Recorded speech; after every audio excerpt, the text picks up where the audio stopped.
اللهم يا دائما فرج على البرية يا باسطة يا غين بالعطية يا صاحب المواهب السنية صل على خير الورى سجية واغفر لنا يا ذا الغلا في هذه الليلة.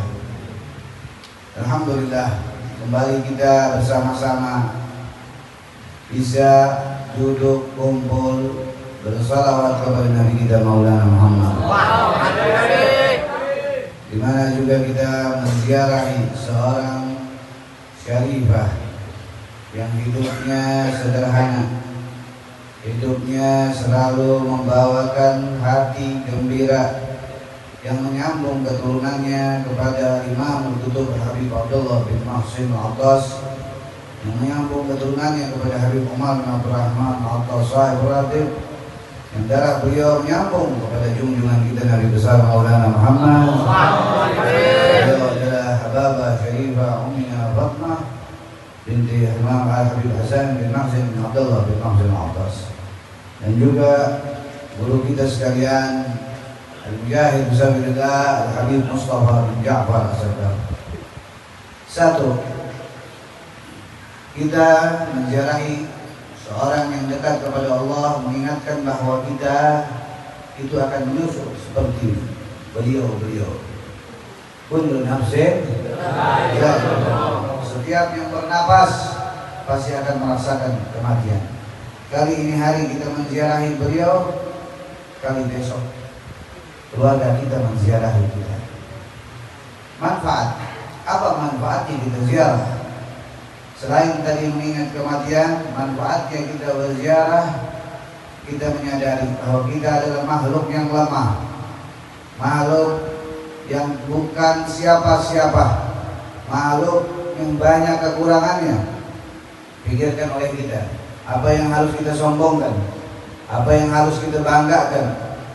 Kalau semua di dalam diri kita ini kotoran. Saya sering kali membahas bahwa diri kita ini kotoran. Kenapa? Coba kita lihat. Semuanya tai, kotoran. Dari mulai kepala kita punya tai, ketombe. Dari mulai kuping punya tai, kuping. Dari mulai hidung punya tai, korong. Turun lagi ke mata, tai, belek. Turun lagi ke gigi, tai, jigong. Turun lagi kemana? Ke kuku, tai kuku. Turun lagi kemana lagi? Ke kencing, ke pasti. Turun lagi ke badan, tai daki. Semuanya tai. Terus ente mau sombong, kalau yang dibilang tai. Kita ini kotoran, kita ini calon bangke. Apa ada sesayang-sayangnya kita sama umi kita, sama saudara kita. Kalau udah jadi bangke kita ciumin dia. Sehari, 2 hari, 3 hari kalau bau busuk. Sayangnya kita mau umi kita tunjukin bahwa kita jadi anak yang saleh. Kita tunjukin kalau kita sayang sama orang yang kita cintai dengan amal-amal yang saleh. Sehingga apa? Sehingga orang tua kita akan bahagia dengan amalan saleh. Karena setiap seminggu sekali kita punya amalan, kita punya pekerjaan, itu dilaporkan kepada kedua orang tua kita. Bahwa fulan hari Senin begini, fulan hari Selasa begini, fulan hari Sabtu begini. Bila dia berbuat baik, maka hati kedua orang tuanya, orang yang kita cintai, akan gembira. Tapi apabila dia jauh kepada Allah, jauh kepada Rasulullah, jauh kepada para ulama, jauh kepada orang-orang baik, majelis-majelis baik, maka niscaya dia akan menangis dalam kuburnya. Dan dia berdoa kepada Allah, ya berikanlah ya Allah, jangan kau cabut dulu umur anak saya, orang yang saya cintai, sebelum dia bertaubat kepadamu. Ini hikmahnya, agar kita mengetahui bahwa kita hidup di dunia dalam keadaan lemah. Tidak ada yang perlu disombongkan, tidak ada yang perlu dibangga dirikan, tidak ada yang perlu diriakkan, karena semua di dalam diri kita kotoran. Wa man amala shalihan falinafsihi, maka beramal saleh bukan buat Habib Hasan, bukan buat Habib Qasim, bukan buat juga ahli barzakh, tetapi buat diri kita sebagai penolong kita yaumul qiyamah. Cahaya kita di hari kiamat. Kita datang kepada Rasulullah bukan bawa emas, bukan bawa berlian, bukan bawa tahta dan harta, akan tetapi membawa cahaya.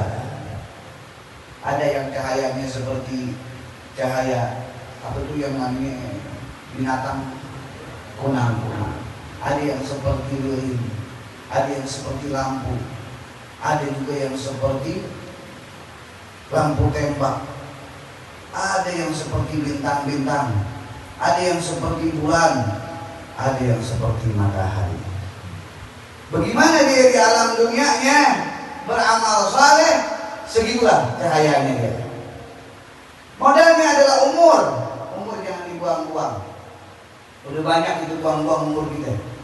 Buat megang handphone, buat nonton TV, buat main bola, buat senang-senang, buat tawa-tawa, buat ngomongin orang, buat macam-macam udah banyak kita buang amat namanya untuk umur dengan pekerjaan yang tidak menguntungkan. Maka sisa umur kita yang sekarang ini jangan sampai kita sia-siakan. Karena apa? Karena Nabi kita Muhammad SAW bersabda, umur ummati sitina wa sab'ina sana. Umur umatku hanya 60-70 tahun. Sekarang lihat berapa umur kita?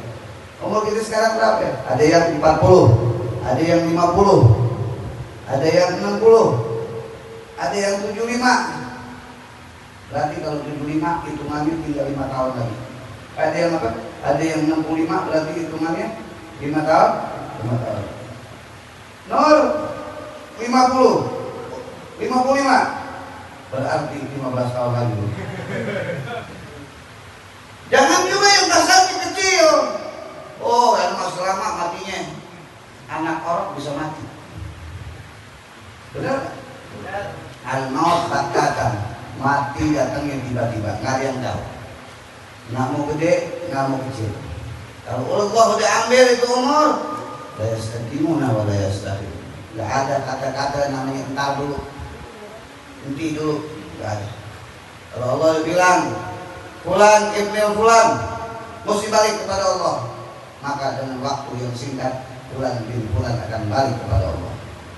Oleh karena itu kita yang sudah Allah Ta'ala kasih panjang umurnya, ya udah kita habisin tuh umur setahun, 2 tahun, 3 tahun, sekarang 15 tahun, ada yang 16 tahun, ada yang 20 tahun, ada yang 30 tahun, masih ada sisa umur-umur kita yang Allah kasih. Jangan sampai kita tidak amalkan amal baik, khususnya di malam Jumat. Apalagi ini datang bulannya Nabi besar Maulana Muhammad. Di bulan ini adalah bulan yang Allah Subhanahu wa Ta'ala begitu sangat mencintai ini bulan. Sebab ini bulan ada bulan Ramadan. Sebab ini bulan ada Isra wal Mi'raj. Sebab ini bulan ada Al-Quran. Sebab ini bulan kita tahu yang namanya salat, tahu yang namanya zakat, tahu yang namanya haji, tahu yang namanya bakti kepada orang tua, tahu yang namanya bakti kepada guru, tahu kebaikan. Kenapa bulan ini bisa mulia? Karena di bulan inilah ada Nabi kita Maulana Muhammad. Semua kebaikan timbul karena adanya Rasulullah. Oleh karena itu saya tidak akan panjang lebar. Di bulan yang mulia ini perbanyaklah bersalawat kepada Nabi Muhammad. Ente yang punya pikiran apa yang ente bakal kasih di hari ulang tahunnya Nabi Muhammad, hari kelahiran Rasulullah, yang punya pikiran, ayo pikirin ini mau maulid, apa yang mesti anda bantu, Apa yang mesti anda keluarin? Lihat, Sayyidina Abu Bakar habis hartanya buat Nabi Muhammad. Lihat sahabat yang lain, ada yang putus tangannya buat Rasulullah, ada yang putus kakinya buat Rasulullah, ada yang putus kepalanya buat Rasulullah, ada yang dipenuhi badannya seperti Ja'far Tayyar dengan panah untuk baginda Nabi Muhammad. Ada Sayyidina Bilal bin Rabah yang begitu sangat berprinsip memegang ajaran Rasulullah sehingga dia dipecut, dia disiksa, tetap dia berpegang kepada Nabi Muhammad. Itu sahabat-sahabat Rasulullah SAW. Seperti Al-Imam Al-Qutub Al-Habib Ali bin Muhammad bin Husain Al-Habsyi yang mengarang kitab Maulid Al-Habsyi. Lebih daripada 5.000 ekor kambing bila beliau bikin acara baginda Nabi kita Maulana Muhammad. Al-Habib Umar bin Hud lebih daripada 1.500 kambing untuk memuliakan Nabi Maulana Muhammad. Kita dicontohin sama orang-orang soleh. Lihat, Luar Batang, Kuitang, Kampung Bandan, Bogor, mana-mana kiai-kiai, ustadz-ustadz pada bikin maulid. Dia keluarkan hartanya bukan sedikit. Ada yang 100 juta, 200 juta, 300 juta, bahkan ada miliaran untuk baginda kita Nabi Muhammad. Harapannya apa? Harapannya itu harta ngomong besok di hari kiamat. Ya Allah, aku dipakai ini harta untuk memuliakan kekasihmu Nabi besar Maulana Muhammad. Jadi hasya wa kalla, nggak mungkin enggak di harta bakal ngomong, pasti di harta bakal ngomong di hadapan Allah. Dan dia bersaksi bahwa dia digunakan untuk memuliakan Nabi Muhammad. Beruntunglah orang-orang yang membantu memuliakan di bulan Rasulullah ini dengan apapun caranya, tapi yang penting baik dan halal. Dia punya pikiran, pakai pikiran. Dia punya tenaga, bantu tenaganya. Apalagi kalau dia punya harta, keluarkan hartanya. Jangan ada yang takut itu harta buat Rasulullah tahu-tahu habis, tidak. Harta yang mana dikeluarkan untuk Rasulullah SAW itu akan beranak seperti air Zam-Zam yang tidak akan pernah ada habis-habisnya. Diambilin sama seluruh dunia tuh air Zam-Zam. Habis gak? Tidak akan pernah habis. Begitulah harta yang kita punya, kita berikan, kita niatkan untuk Rasulullah, maka harta kita tidak akan pernah habis bagaikan air Zam-Zam. Bahkan itu harta akan terus menular kepada siapa? Anak istri turunan kita. Saya belum lahir, Habib Keramat Empang Bogor udah bikin maulid.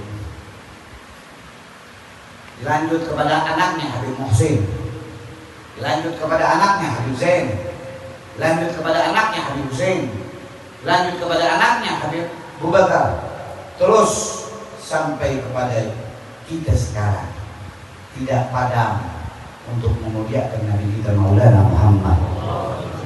Jangan cuma ente doang, ente ajarin anak-anak ente ajarin keluarga-keluarga ente, agar nanti setelah anak nggak ada, jangan pernah bosan untuk memuliakan Nabi Muhammad. Jangan pernah lelah untuk memuliakan Nabi Muhammad. Jangan pernah merasa cukup untuk memuliakan Nabi Muhammad. Karena apa? Karena yusarul mar'u ma'aman ahabba. Seseorang bersama yang dia cintai. Kita nggak mau kita doangan yang masuk surga. Kita mau orang tua kita, saudara-saudara kita, anak cucu keturunan kita, orang-orang yang kita cintai masuk surga di belakang benderanya Nabi Muhammad. Cuman kalau kita nggak ajarin, kita nggak didik, kita nggak tahu ilmunya, maka niscaya mereka akan terpisah dari kita di hari kiamat. Ajarkan mereka. Besok bawa keluarga kita, hari Minggu bawa orang tua kita, orang yang kita cintai, agar mereka satu lisan mengucapkan Ya Rabbi salli ala Muhammad, Ya Rabbi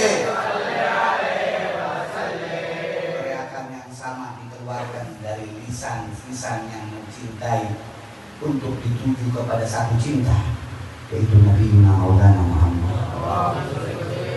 Kalau sudah begitu, maka rumah yang kita duduki dengan orang-orang yang sama mencintai Rasulullah, maka rumah itu akan menjadi cahaya. Rizki yang ada di situ akan berkah. Apapun kehidupannya akan menjadi setelah itu senang, bahagia. Kenapa bisa seperti itu? Karena yang kalian cintai adalah dicintai oleh Allah. Itu junjungan Nabi besar Maulana Muhammad. Oleh karena itu, masih ada kesempatan bagi antum sekalian yang mana pada malam hari ini mendengar untuk memberi kabar kepada siapapun yang punya apa tuh, yang punya media sosialnya. Makanya sampai saya juga suruh untuk media sosial memberitahu agar mereka setiap rumah-rumah dibacakan maulid, musola-musola dibacakan maulid, kampung-kampung kita terdengar maulid, rumah-rumah kita dibacakan maulid. Apalagi kalau habaib, guru-guru kita, ulama-ulama kita, habaib kita ngadain maulid, jangan kita nggak datang, usahain datang. Buat apa? Satu, orang yang baca maulid, dia tidak akan diberikan oleh Allah penyakit yang keras. Daripada ente ngeluarin duit buat penyakit, mendingan ente keluarin duit buat baginda Nabi Muhammad. Orang yang baca maulid nggak dikasih Allah penyakit-penyakit yang keras. Nggak ada kena penyakit sihir, teluh, apalagi itu penyakit-penyakit yang bikin ente was-was, yang bikin ente nggak bakalan enak tidur, nggak enak makan, nggak enak macam-macam. Nggak ada. Orang yang bila dia menyambungkan hatinya kepada Nabi Muhammad. Yang kedua, orang yang mana membaca maulid, mengadakan maulid, dia subhanahu wa ta'ala berikan kepadanya keberkahan hidup. Orang yang sering baca maulid umurnya panjang. Tidak ada orang baca maulid umurnya pendek. Tidak ada. Lihat Habib Ali Sumtudul lebih daripada 100, Habib Umar bin Khur lebih daripada 100, Pak Sayyid Walid, Habib Abdul Rahman bin Ahmad Segaf lebih daripada 100. Paling muda 80 tahun, paling muda. Orang yang muliain Nabi Muhammad SAW umurnya dipanjangin. Berkah di umurnya, berkah di keluarganya, berkah segala-galanya. Dan yang paling penting kata Imam Suyuti, kalau orang yang mana membaca maulid di kampungnya, membaca maulid di rumahnya, membaca maulid dimanapun dengan bersalawat kepada Rasulullah, ini yang paling penting. Bila dia mati dalam husnul khatimah. Allah, paling enak kalau orang baca maulid matinya husnul khatimah. Ini saja yang saya sampaikan. Jangan sia-siakan waktu di bulan maulid ini dengan mengerjakan sunnah-sunnah Nabi kita Maulana Muhammad dan juga bersalawat kepada Rasulullah SAW. Semoga Allah berikan kepada kita orang yang selalu diberikan taufik dan hidayah dan ditetapkan iman wal Islam dengan kemuliaan Nabi kita Muhammad SAW.